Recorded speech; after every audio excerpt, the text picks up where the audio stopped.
avec nos invités Robert Kossigan, Akouité, président de Alliance Jeunesse et Développement, Corneille Norbert Kwasi, homme politique ivoirien. Nous allons parler de la République démocratique du Congo, nouvelle manifestation anti-Rwanda à Kinshasa.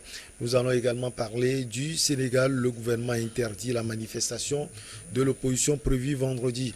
En Gambie, le gouvernement suspend ses employés accusés de crimes sous l'ancien président Yaya Jammeh.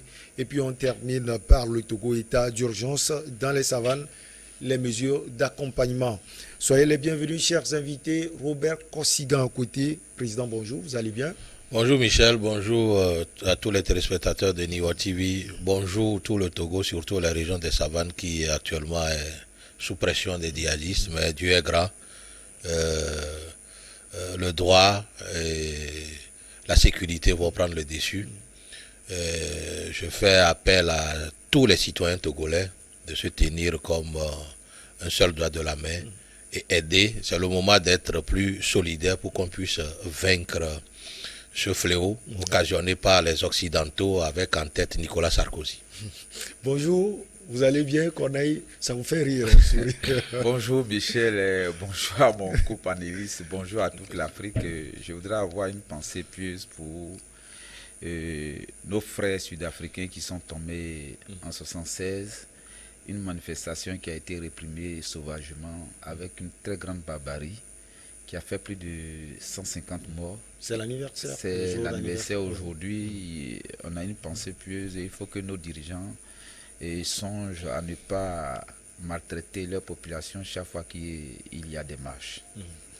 Allez, on va prendre la direction de la République démocratique du Congo où plusieurs milliers de personnes ont manifesté. C'était mercredi, non seulement à Goma, à la frontière avec le Rwanda, dans l'est de ce pays, mais aussi à Kinshasa pour dénoncer l'agression rwandaise et exprimer leur soutien à l'armée congolaise dans un contexte de tension maximale entre Kinshasa et Kigali. Alors, Robert Kossigan à côté, ce qu'il faut noter, c'est que les manifestations contre anti-Rwanda continuent en République démocratique du Congo. Justement, comme bons citoyens de Congo-Kinshasa, ils se sont levés pour réclamer l'intégrité territoriale de leur pays, ce qui est normal, mais il faut questionner un peu l'histoire. Qu'est-ce qui a occasionné ça?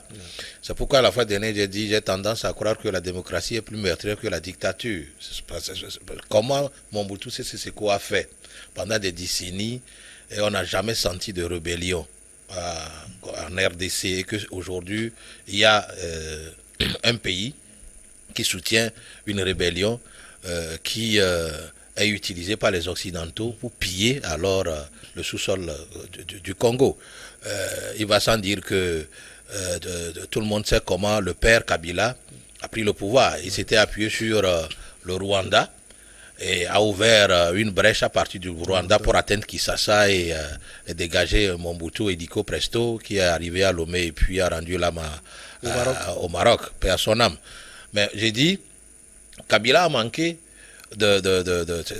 c'est aussi là où il faut comprendre que il vaut mieux remplacer un chef d'État par les élections que par les armes. Parce que vous n'aurez pas le temps de prendre de lui les secrets par lesquels il a excellé dans un certain nombre de domaines. Aujourd'hui, il échappe à tous les successeurs de Mobutu.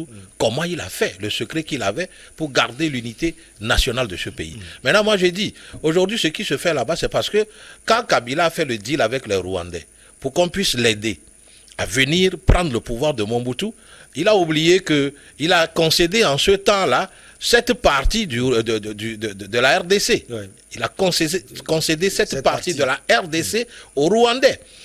Et ces Rwandais, aidés par les Occidentaux, prenaient alors les richesses de ce sous-sol-là. Aujourd'hui, les gens aussi, ayant déjà goûté à la richesse, ne veulent pas partir parce que, vous savez, la paix, le miel est parti tout de suite, ce n'est pas aussi facile.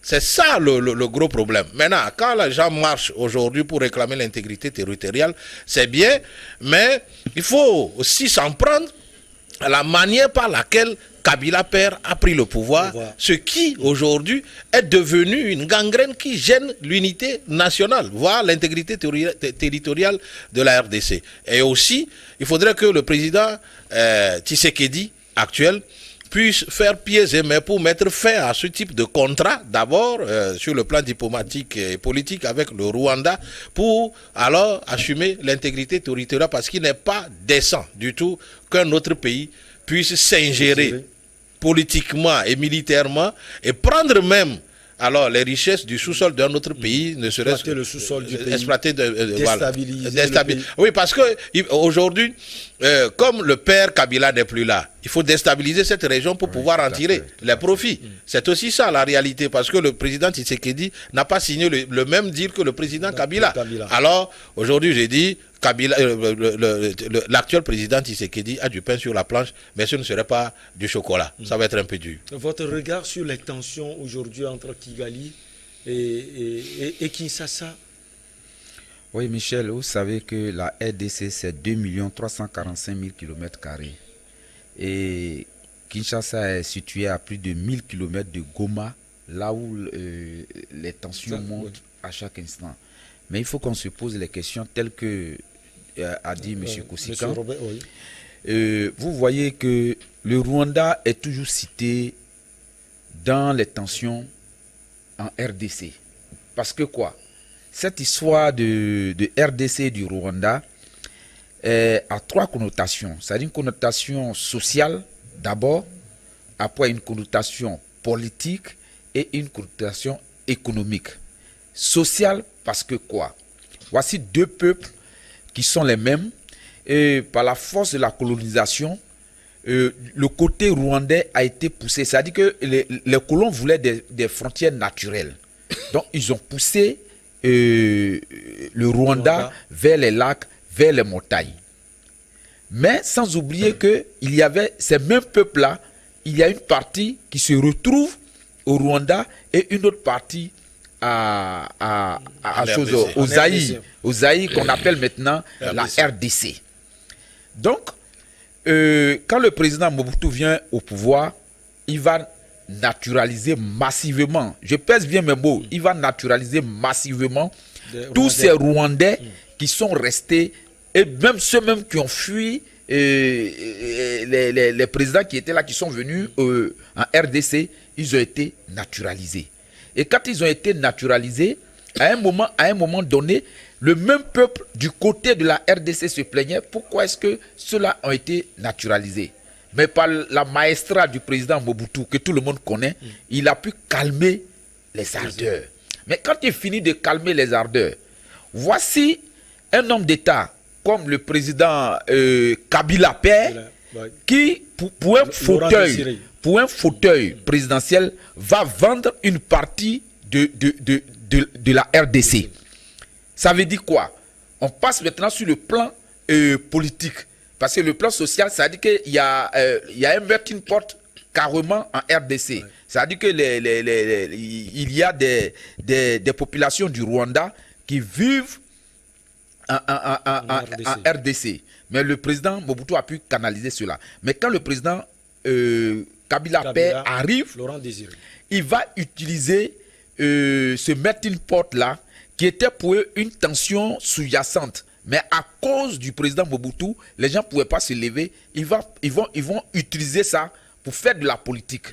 En disant que les Rwandais qui étaient en RDC, qu'on a les appelés, les Occidentaux ont appelé les Baliamoulengue, ces Baliamoulengue-là, ils vont les utiliser pour dire non, qu'ils sont maltraités en RDC, qu'ils sont marginalisés en RDC. Il y a une sorte de xénophobie qui a été créée. Donc, du coup, il y a de la frustration. Donc, le Rwanda, qui a abrité la rébellion de Désiré Kabila, va utiliser cela pour dire non, on a des populations qui sont de l'autre côté, qu'on les maltraite. Donc, du coup, ça devient une tension politique entre les deux pays. Ça, c'est sur le plan politique. Mais sur le plan économique, voici un pays vaste comme la RDC, un pays aussi riche comme la RDC, qui chaque fois est traumatisé par déstabilisé totalement par ses voisins. Par un des voisins, parce que c'est pas tous les voisins. Parce que le côté est de la RDC, c'est là-bas qu'on a toujours. L'Ouganda aussi. Oui, l'Ouganda, mais les acteurs des Ougandais s'est calmé un peu. Mais les acteurs du Rwanda ne peuvent pas, les acteurs au moins du Rwanda ne peuvent pas se calmer parce que le Rwanda tire profit. Quand vous voyez les minéraux que le Rwanda a sur les ventes à l'international, le Rwanda ne vend que plus que ce qu'elle exploite. Ça veut dire que tout vient de la RDC. De la RDC. Même la guerre de la RDC. La guerre du Rwanda en 94 n'était pas fortuite. Le génocide, vous voulez Le génocide, c'était pas fortuite parce que on a trouvé des minéraux rares, comme le cobalt qu'on prenait pour fabriquer les portables, qui se trouvaient dans la partie de Goma, c'est-à-dire la partie est de la RDC. Mais comme les Occidentaux ne pouvaient pas venir directement pour venir exploiter, il fallait créer la situation depuis le Rwanda, parce que le président général Habyarimana, qui était au Rwanda, s'attendait très bien avec le président Mobutu. Donc du coup, les Blancs ne pouvaient pas venir extraire les minéraux sans passer par le Rwanda. Or, le Rwanda était en parfaite attente avec le président Mobutu. Donc, du coup, il fallait faire partie le Habyarimana, le général Habyarimana, pour mettre quelqu'un qu'eux peuvent contrôler. C'est comme ça que Kagame crée sa rébellion et qu'il vient prendre le Rwanda. Quand il vient prendre le Rwanda, ça veut dire que c'était déjà un couteau dans le beurre. C'est comme ça que la RDC a perdu le côté Est. Je dis que la RDC a perdu le côté Est parce que c'est difficile d'accès, de quitter Kinshasa pour aller à Goma ou bien à Bukavu. Alors, au centre de ces manifestations, de ces tensions, il y a le M23, président Kosigan Akoité. Allez, c'est vrai que le M23 s'enracine progressivement. Et là, le mouvement a été anéanti il y a de cela quelques années, mais il revient en force. Comment aller contre ce mouvement qui s'est installé en RDC? Aller contre ce mouvement en RDC serait un peu difficile pour Kinshasa, pour le pouvoir de Kinshasa actuellement, d'autant plus que l'organisation sécuritaire du pays même n'est pas encore maîtrisée, tellement que le pays est vaste. Et il y a d'autres chantiers politiques qui occupent tellement le président Tshisekedi qu'il n'arrive pas aujourd'hui à cerner comment faire pour assurer l'intégrité territoriale de son pays. Aussi, les Occidentaux qui ne sont jamais satisfaits, alors profitent de cette instabilité politique que gère Tshisekedi pour faire ressurgir M23, qui est bien équipé, soutenu par l'armée rwandaise, qui ne dit pas son nom, et qui viennent. Parce que, vous savez, quand il y a le calme, quand il y a la stabilité, le blanc ne peut pas venir extraire les minerais. Alors, ce trafic, il faut pour donner plus corps et vie à ce trafic, il va falloir qu'il y ait un chaos qui dit son nom dans Goma pour que les Occidentaux puissent être servis. Et en attendant, on va dire accord de paix, négociations diplomatiques, tout ce temps-là, les Occidentaux... vous voulez dire que cette situation profite aux Occidentaux? On sait oui, puisque vous savez... RDC, oui, mais cette partie est plus maîtrisée par le Rwanda. Et derrière le Rwanda, il y a la main invisible. Oui, vous savez, ce sont eux.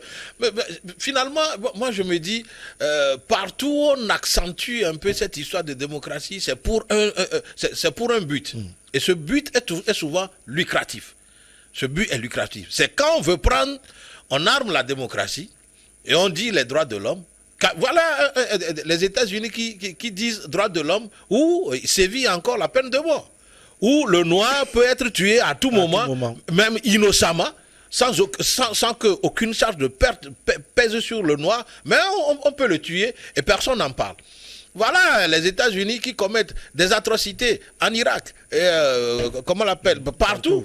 Mais au nom de cette puissance que les États-Unis sont, personne n'en parle et aucune institution des droits de l'homme puisse parler. Mais dans nos États faibles, on met devant cette histoire de démocratie, on arme quelqu'un comme un bon démocrate, un bon développeur, quelqu'un qui maîtrise alors le développement de son pays, et on passe par lui pour piller nos pays. C'est pourquoi moi je dis d'ailleurs qu'il va falloir un sursaut patriotique de tous les Africains pour que un jour on puisse laisser le blanc partir et qu'on pense à nous-mêmes. Sans ça, on n'arrivera pas. Le M23 ne sera pas fatigué de piller, de permettre aux blancs de piller. Parce qu'ils ont les bonnes armes, ils ont les bons généraux qui leur disent... Ah oui, les gens de RDC, quand vous voyez même les accoutrements des soldats de RDC qui sont en Goma, qui sont en boîte avec des fusils de 1920 ou 21, ils ne peuvent pas faire cette guerre-là. C'est aussi ça la réalité. Donc moi je dis, Tshisekedi, même ceux qui marchent, ils savent qu'ils sont en train de jeter peut-être... de la pierre dans l'eau, ça ne va pas avoir un effet. Le seul effet que cela puisse avoir, c'est sur le plan médiatique. Mais sur le plan sécuritaire ou autre, il y a encore beaucoup de travail à faire. Alors, Corneille Norbert Kwasi, est-ce qu'il ne faut pas aussi une manifestation contre peut-être certains généraux de la RDC, parce que les gens parlent de complicité au sein même de l'armée de la République démocratique du Congo, ce qui faciliterait la tâche au M23. Oui, M. Robert a si bien développé comment les grandes puissances agissent. Ils ont leur mode opératoire que nos dirigeants savent. Ils savent bien comment les gens agissent, mais rien n'est fait. Nous ne savons pas pourquoi est-ce que rien n'est fait.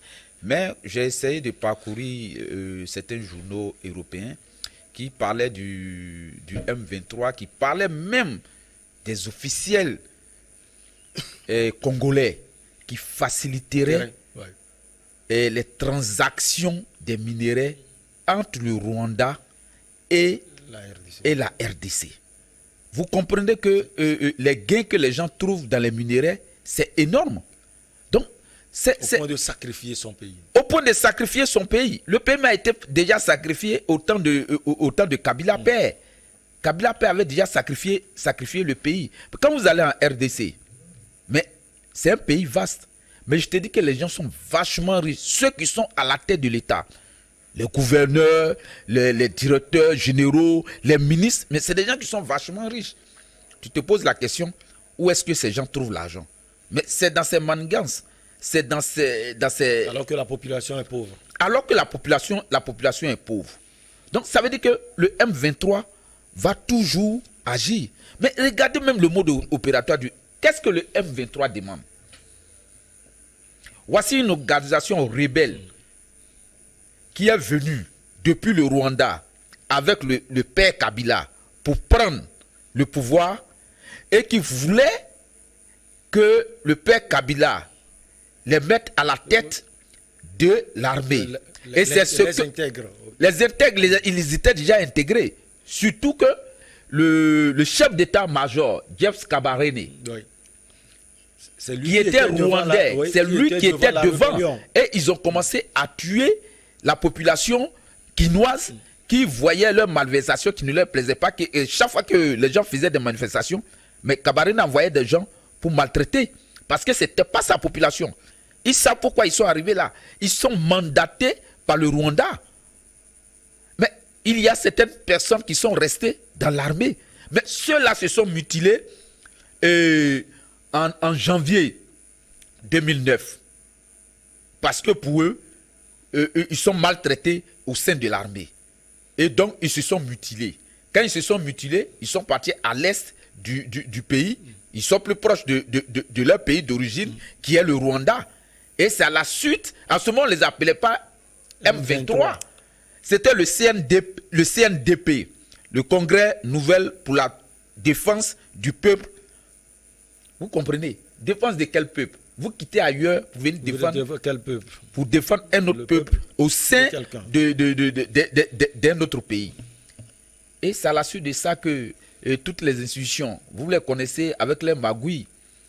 Quand il y a une crise, tant qu'eux ne règlent pas la crise, vous ne pouvez pas avoir la paix. C'est comme ça que le 23 mars 2009, il y a eu la facilitation internationale qui a vu la paix, un saut de paix en RDC. Mais qui n'est pas une paix. Qui n'est pas... On va marquer une petite pause. On revient pour la suite.